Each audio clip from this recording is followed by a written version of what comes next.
So we've been looking at Mark chapters 3, 4, and we'll move into 5 next week. But it's this period in the Gospel of Mark, but it's also in the Gospel of Matthew and the Gospel of Luke, where so much happens in one day. So much happens packed in one day. And as we looked at in the first week, it even started before this 24 hours. Jesus didn't start this 24 hours fresh and ready. He started exhausted from the pressures of family, of the expectations of the crowd, of the run-in with the Pharisees, and it even said that he was working so hard they were struggling to find time to eat. So that was the context just before the 24 hours. And then as we learnt last week, the 24 hours I'm looking at, it goes from midday to midday.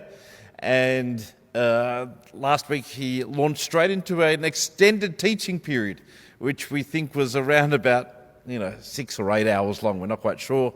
In the Gospel of Matthew, that's actually the Sermon on the Mount.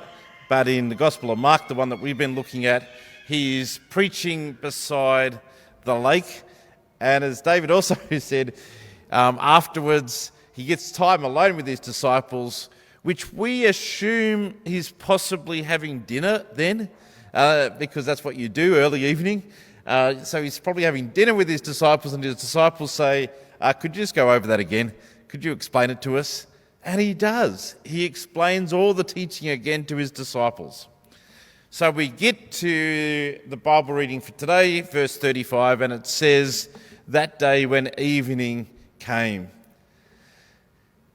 Now, the Greek word for evening came is opsios, which can mean dusk. So that, when evening came, so in other words, dusk. But the main usage in the New Testament for that word is actually late in the evening or late in the day. And most commentators would say, if you look at how much has already been packed into the day, and the fact that they've most likely had dinner when he explained it to his disciples, that a better way of understanding this verse is it's more like around 9 or 10 o'clock rather than dusk, which would be 6 o'clock. So we would say instead, that day, late in the evening, Jesus said to his disciples, let us go to the other side. But the question that I want to ask is, why? We know what this day has been for Jesus. Even the prologue, we know what everything has happened. He must be exhausted. Why would you suggest let's now jump in a boat for I wanted to use a Gilligan's Island reference, but I looked it up. It's not a 2-hour cruise. It's a 3-hour cruise, apparently, in Gilligan's Island. So I can't use that as a reference. But it's about a 2-hour boat trip from, in first century boats, from one side to where they were heading. So for a 2-hour cruise, why would you head off at 10 o'clock in the evening for a 2-hour boat ride? Well, the next verse 36, gives us a little bit of a clue of why Jesus was doing this. It says, leaving the crowd behind. And I think John in his kids' talk is spot on. The reason that they're doing this is to get away, is to have a break from this crowd that is just so full on. I can imagine, Jesus being Jesus, if the crowd is there asking for help, Jesus just can't stop himself. He's going to help. And so this idea of going to the other side of the lake is to literally have some time out. The other interesting part of verse 36 is, who are the people who are actually doing the action in this verse? It's not Jesus. It's actually the disciples. Jesus reaches out for help and says, let us go to the other side of the lake. But it's his disciples, his friends, who respond. Leaving the crowd behind, they, i.e. the disciples, took Jesus along, just as he was, into the boat. Just as he was. That's another interesting phrase too, isn't it? What was Jesus at this point? I can almost imagine Jesus being just nothing left, and the disciples almost carrying him onto the boat, laying him down at the cushion at the front, and setting off on the journey. Although it does say there was also some other boats with him. Is that still the very persistent crowd who just won't leave Jesus alone and are still following even in the boats?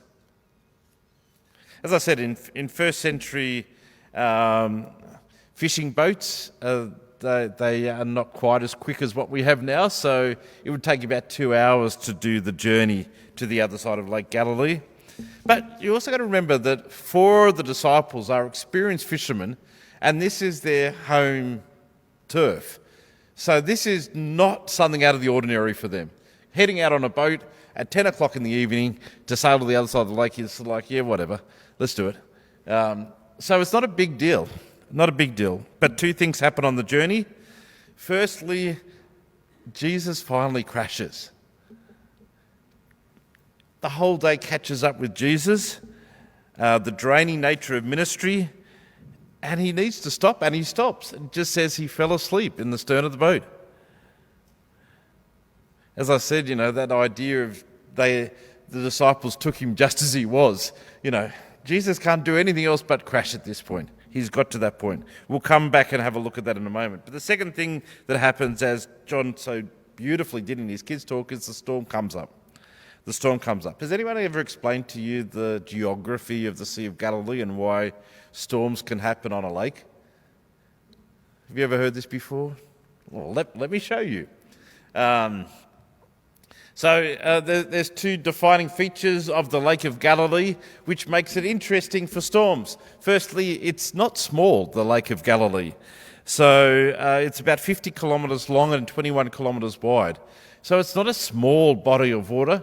And I tried to Google to see if I could find the answer to this. I've been told that when you're in the middle of the lake, you can't see the edges of the lake, but I'm not sure if that's true or not. Has anyone been on Lake Galilee? Can you see the edges if you're in the middle? Yeah. All right, that's what I thought too, because the other defining feature is what you said. It's surrounded by mountains. It's not like it's on a plain. It's in a valley between, these mountains, and that's where the lake is. And, well, I found this on a website that explains it even better than I could. The sea's location makes it subject to sudden and violent storms as the winds come over the eastern mountains and drop suddenly onto the sea. Storms are unexpectedly, especially likely when an east wind blows cool air over the warm air that covers the sea. The cold air, being heavier, drops and the warm air rises, and this sudden change can produce surprisingly furious storms in a short period of time. Make sense? It's actually the geography that makes this happen. And so it's this idea that a storm can happen very quickly. So like when they're heading out, they're not heading out into a storm. They're probably headed out on a night that was looking fine. And then all of a sudden the storm hits. That's what happens on the Sea of Galilee.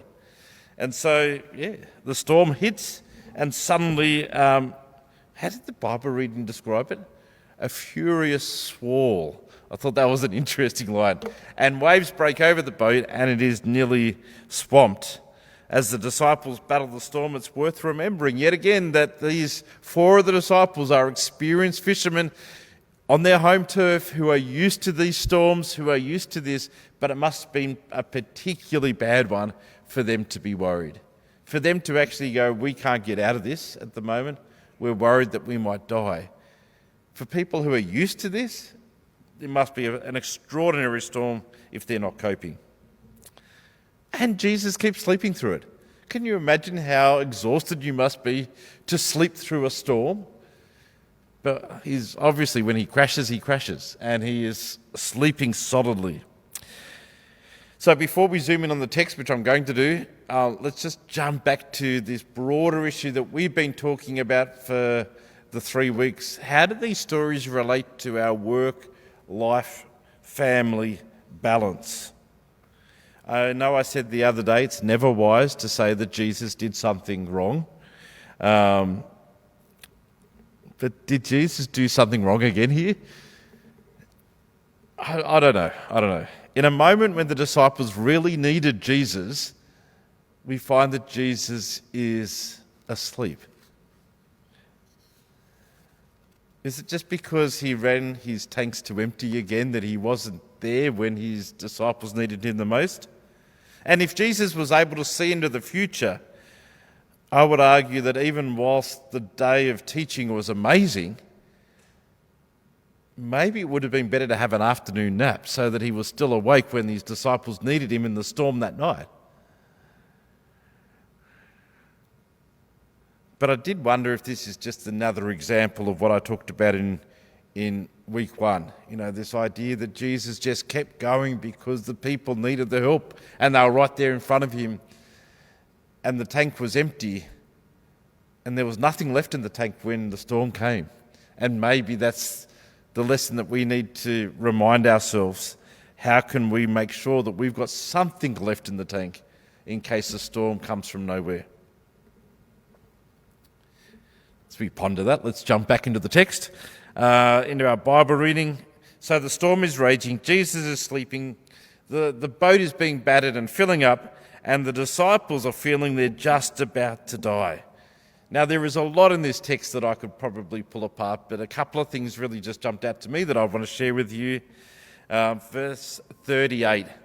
Jesus was in the stern, sleeping on a cushion. The disciples woke him and said, "Teacher, don't you care if we drown?" Let me just read that last part again to see if the thing that jumped out to me jumped out to you. The disciples woke him and said, "Teacher, don't you care? Don't you care?" I know that they were anxious and scared, but did the disciples seriously ask Jesus if he cared? You know, this is the Jesus who had just worn himself ragged because he couldn't stop ministering to the crowd. This is the Jesus who, even after a full day of teaching and wanting to have a rest over dinner, then goes to explain to the disciples the teaching again because they asked him to. And now they're asking Jesus, "Do you care?" I know the thing that jumped into my mind is Googling "Are you serious?" meme. And any one of the pictures that pop up, I could imagine Jesus sort of going, "Are you serious? Are you seriously asking me that question?" But at the same time, I can't really blame the disciples. When the storms of life hit and things have taken a dramatic turn for the worst, and Jesus doesn't seem to be responding, then we can't blame the disciples in blurting out what they said. I think it's more of a statement of their anxiety and fear rather than questioning Jesus' compassion. However, to be totally clear, yes, Jesus does care. Of course Jesus cares. You just got to read the Gospels. Of course Jesus cares. Jesus cares what the disciples were going through on that night, and Jesus cares what we are going through. Just because may not look like an immediate visible response straight away is not an indication of Jesus' compassion or care. Jesus does care for us, whether it was the disciples drowning or whether it's us in our storms of life. Yes, Jesus cares. So in our reading, Jesus wakes up and responds with a miracle with his words, "Be quiet and be still." I a bit agree. I don't know if he blurted, he yelled it out like he does in some of the videos you watch of this, or whether he just said the words. But whatever, the words brought peace. The words brought a sense of calm. Both literally, the winds and the waves were still, but also figuratively. I think that in the terms of the disciples who were anxious and who were scared, they felt that sense of calmness. Well, sort of. The disciples went from being terrified by the storm to, in verse 41, it says, the disciples were now absolutely terrified of Jesus. "Who is this man?" they said. "Who is this man that the winds and the waves obey him?" One of my New Testament lecturers said that this is one of the most important questions that people ask in the New Testament. Who is this man? And one that I think you said it yourself, John, that we should ask for ourselves. Who is this man who cares so much for the people around him? Who is this man who experiences life like me, the ups and the downs, the exhaustion? Who is this man who can also calm the winds and the waves? Who is this Jesus, and who is this Jesus to me? Really important questions to ask. When I teach SRE, Scripture in the schools, one of the lines I like to use when I'm talking about the Gospels is that I'll read a story such as this, and I will use the line, well, if Jesus could stand up in a boat and tell the winds and the waves to be still, could I do that? Could I stand up in a boat during a storm and go, be still, and the waves be still, or be quiet and the winds be quiet? Could I do that? And all the kids yell back, no. And I say, well, how can Jesus do it that? And they all yell back, because he's the Son of God. I do it over and over because I'm trying to hammer a point that Jesus is different. Whilst some of you may want to argue theologically that we could possibly do that as well, we could talk about that over morning tea, there is something about Jesus that can make a difference. And that's what I want to try and teach my scripture kids. If they can go away after a year with me teaching them with that idea in their head that Jesus is somewhat different to everybody else and has got the power to help, then I've done a good job teaching. So I think that we need to also learn that out as well, that Jesus is the one who has the power to calm our storms. As I said, maybe that's the message we need to take home today.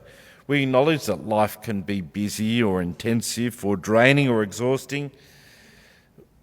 When the storms hit in life and we become anxious and worried, and even to the point of going, are we even going to survive this storm? Are we going to get through this at all? Well, maybe I can encourage us to have something left in our inner tank to cope with that. But I think the message from today is that when life is so overwhelming, all we can do is turn to the one who's got the power to bring peace, the one who has got the power to calm the storms. And I'm not saying that Jesus promises to take away the storms. Often that doesn't happen. You will know that in your own lives. The storms sometimes are not taken away. But there is no question that Jesus does care about us, that does care about the storms we are facing, and in a mysterious way which we can't quite put our finger on, that when we call on Jesus, we find a sense of calmness or peace that is beyond our understanding. Philippians 4 says, and the peace of God, Philippians 4:7 says, and the peace of God, which transcends all understandings, will guard your hearts and your minds in Christ Jesus. We don't understand how this happens, but when we call upon the one who can calm the seas, we can feel a sense of peace come upon us. So I ask the question, are you facing a storm at the moment? Is there stuff happening in your life at the moment which feels like the waves are just crashing over you? If you are, imagine being like the disciples and go to Jesus and ask the question, do you care that I'm drowning here? Jesus, do you care? And I'm sure that if you ask that question to Jesus in your imagination would reply, yes, of course Jesus cares. Of course. And maybe in your imagination you can imagine Jesus being right there, right next to you right now. And imagine Jesus speaking over your situation. Be still. Be calm. Be still and be calm. Let me just finish while the band's coming up reading Philippians chapter 4, 6 and 7 again, but this time I'll read it from the Message translation.